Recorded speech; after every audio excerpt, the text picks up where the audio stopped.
Hello hi everyone. तो कैसे हो आप सब। मैं आशा करती हूँ आप सब अच्छे होंगे। तो आपको इस वीडियो में बताऊंगी कि स्विंग ट्रेडिंग क्या है और आप कैसे कर सकते हैं। ठीक है, फिर से स्विंग ट्रेडिंग में आपको कौन सा टाइम फ्रेम देखना है, ठीक है, कितने पैसे से आप स्टार्ट कर सकते हैं अगर आप बिगिनर हैं तो हम इस वीडियो में इसी को कवर करेंगे। ठीक है, तो चलिए स्टार्ट करती हूँ।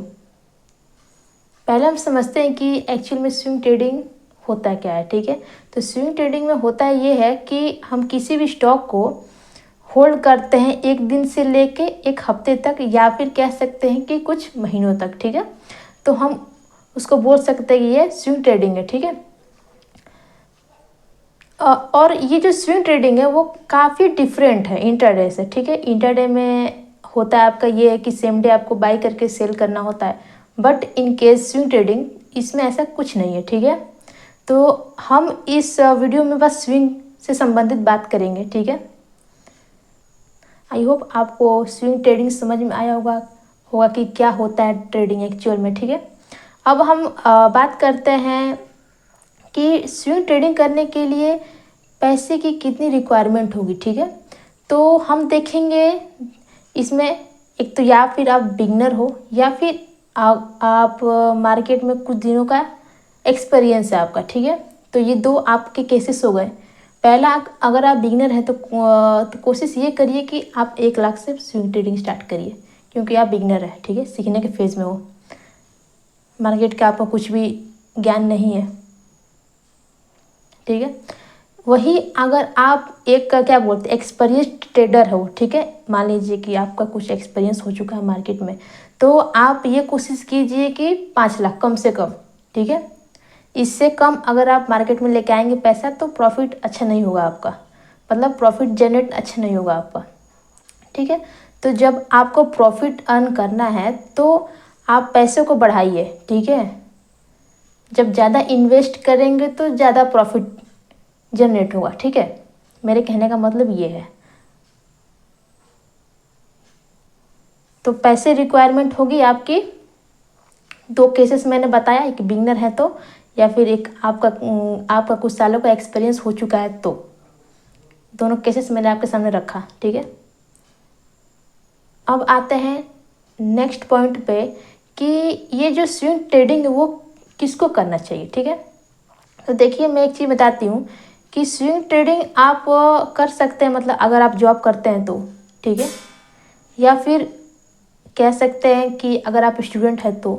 ठीक है, या फिर अगर आप हाउसवाइफ है तो। ठीक है,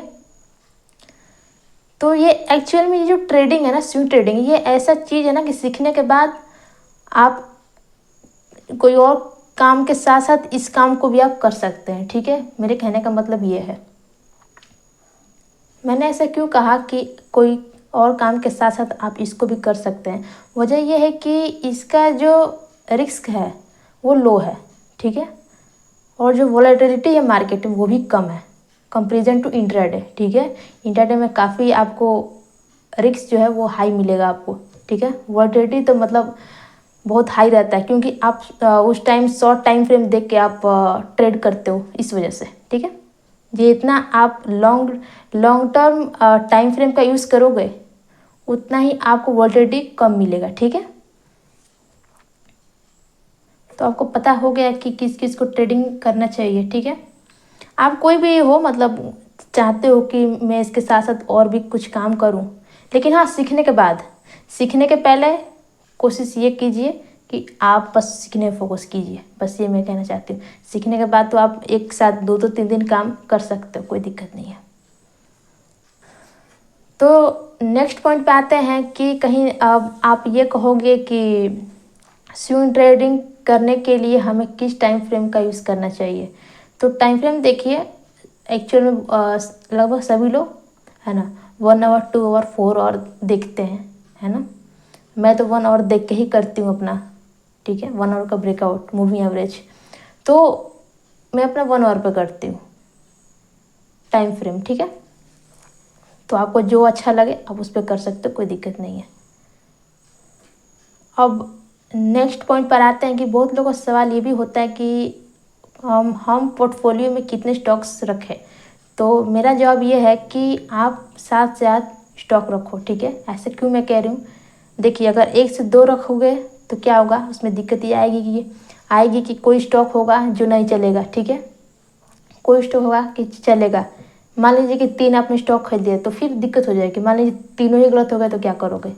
इसलिए 7-8 कम से कम रखो, ताकि कोई अगर स्टॉप लॉस भी हिट हुआ तो कोई ना कोई प्रॉफिट बुक कर दे, कोई भी स्टॉक, ठीक है।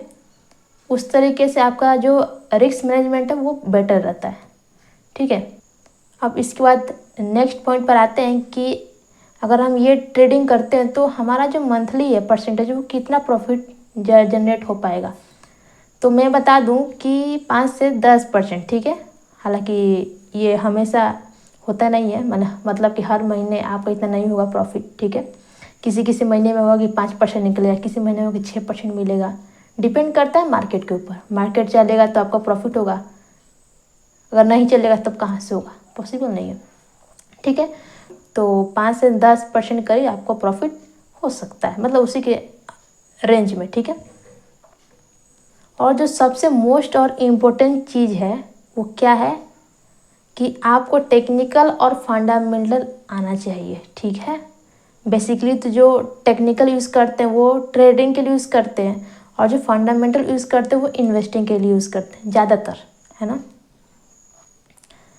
तो आपको बस टेक्निकल देखना है। टेक्निकल में आपके बहुत सारे इंडिकेटर्स आ जाएंगे, जैसे कि मूविंग एवरेज जो RSI हुआ, ठीक है। तो आपको इस चीज़ को सीखना है, ठीक है।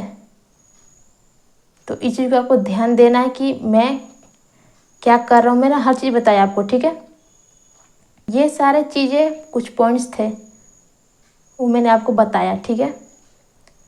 मैं ऐसा करती हूँ कि आपका जितना भी कॉन्सेप्ट है वो क्लियर हुआ है, ठीक है। आई होप आपको वीडियो अच्छी लगी होगी, तो कमेंट कीजिएगा, ठीक है। मिलती हूँ फिर नेक्स्ट वीडियो में, तब तक के लिए नमस्कार, जय श्री राम।